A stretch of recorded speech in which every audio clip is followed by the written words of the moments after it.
Good afternoon. Welcome back to Tony's Tangent. We hope you enjoyed last week's tape. Today we have a new topic on hand, and that is, has religion failed the black community? You know who's going to do the talking, right? Yep, this guy here. What's going on, family? I'm glad that you came back. Once again, you could have been anywhere in the planet, but you chose to come back here and discuss this great topic again.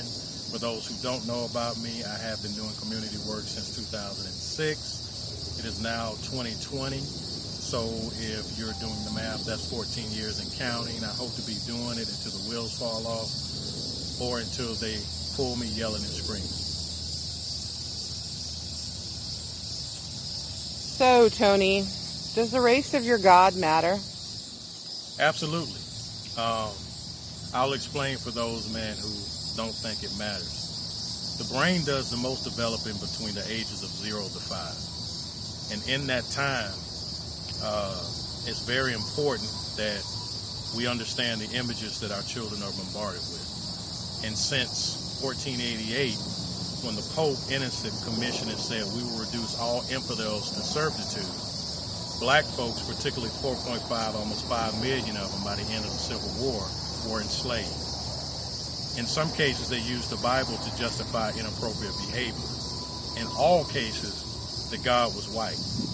I would make this argument. If it does not matter, why is it when you go into non-black churches, particularly white churches, we don't see anybody looking like Bob Marley in the stained glass windows? But I got to pick up a Bible and I got to always look at somebody looking like the Bee Gees in my Bible or up above my head. So psychologically, these images can be really debilitating, and subconsciously we're being damaged and we don't know it. So to make a long story short, if you're saying that your God or the color or the race of your God doesn't matter, because of the images that we are constantly bombarded with, our mind is already going to default towards white is right and black is not right. So I would make the recommendation that if you do have a God, that God needs to look like you. Your deity at least needs to have some resemblance to you.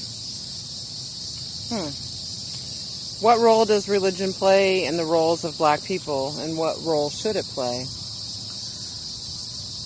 I think it's been complicated. I think there have been pockets of people who use religion, particularly Western civilization, or Johnny-come-lately Western religions, rather, to benefit the community, whether that's been the Nation of Islam, whether that's been Christianity. Bishop Henry McNeil Turner, ironically, took more people back to Africa than Marcus Garvey did, and he, of course, was a Christian preacher. Of course, Martin Luther King.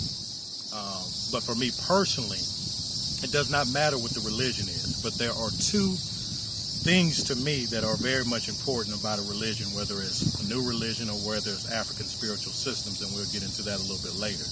It has to have two mandates. Again, the God has to resemble you, or your deity has to resemble you. I think that's a source of pride and psychological empowerment. I also believe that this religion should be a form of inspiration, and in our case, liberation.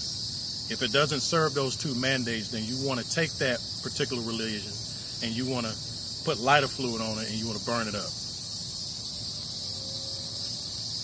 Are blacks afraid of the African spiritual systems? Yes, and you'll hear me say this over and over again. One of the reasons for that is because we see everything through the eyes of the white dominant society. And because we're so disconnected from Africa, and in certain cases from the Caribbean, we don't understand the essence and the origins of African spiritual systems. We view them as something that is satanic, demonic, evil, and that's just not the case. When you look at the Haitian Revolution, voodoo, not voodoo, was the main spiritual system that they used in terms of inspiring them and a tool of liberation for their spiritual upliftment and their physical overthrowing of European powers.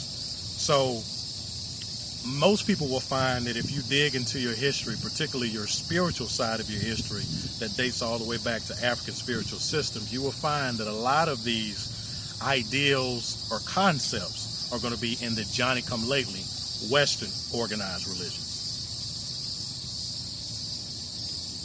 What role can the black church play now? I think the black church, from a practical standpoint, can utilize their facilities for a number of different things. Right now, we're going through the COVID-19 crisis. And in those churches, you have people who have a number of different skill sets. We don't have a lot of institutions, but one institution that we do have is the church. The church could function as a bank. The church could function as a school. The church could function as a home away from home, so to speak.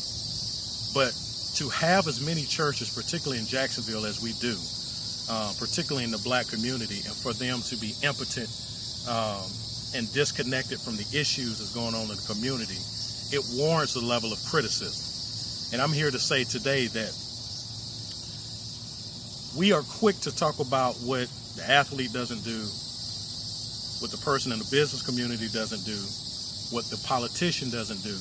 But the people who say they are the pillars of the community and demand the respect, which is the pastors and the heads of the church, they don't seem to want to get involved either. So this is a call to all churches, all pastors, that you have power right there in your community. I just need you to utilize it. And it's okay if you're scared. And if you're scared, say you're scared. So let's talk a little bit about what the origins of the so-called organized Western religion are. Well, prior to Alexander coming to Egypt, Africa was the place that was the birthplace of spirituality in terms of Mayat, in terms of, again, African spiritual systems. After that, it was the only place on the planet in terms of having respect for humanity, having respect for the cosmos, and of course having respect for nature. And I think they did the best at understanding from their standpoint how all of those things could be intertwined. Let me just say this: religion, in all religions, even the original spiritual systems in Africa and Kemet and or Egypt, it is man's attempt to try to explain the unexplainable. That's the definition of religion. Spirituality is something that cannot be explained. It's a feeling that you have that you can't quantify in a book, or you can't put in the scripture per se. But that's a relationship that nobody can quantify, nobody can actually write and put in manuscript. That's spirituality. So you can't bottle a spirituality. You can't Europeanize a spirituality. You can't make it what it is. It has to be something that you have a relationship with you and the person of the Most High. To get back to your question, though, prior to that point, Europeans, and I'm using them specifically because prior to Alexander and the Ptolemies, which were his 30 generals, they didn't have a formal spiritual system as we know it today. By the time that Europeans leave and the time that they go out and start exploring the world in the 15th and the 16th century, respectively, they do. So one has to ask the question, where did they gain this knowledge? Where did it come from? And of course, the origins are in Africa.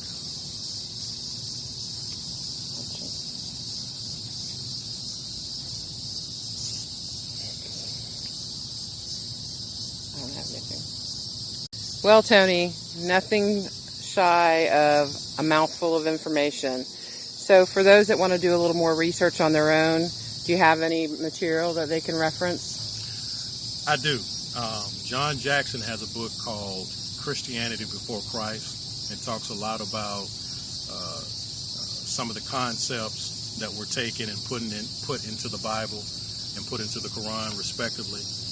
Also, Walter Williams is a great frame of reference to his books. The Origins of Christianity, The Origins of Islam is a great book too. It talks about the Council of Nicaea and the other four councils too that legitimize the new creature that we know today is Jesus Christ. Make sure that you get the information on that so you can understand exactly where I'm coming from when I say the creature of Jesus Christ. Also, Gerald Massey, white guy, FYI, has about 3 or 4 books in the late 19th century and early 20th century that chronicle some of the influences of Egypt and the Egypt spiritual systems on the Western religions. Also, Dr. Ben has a number of different books as well.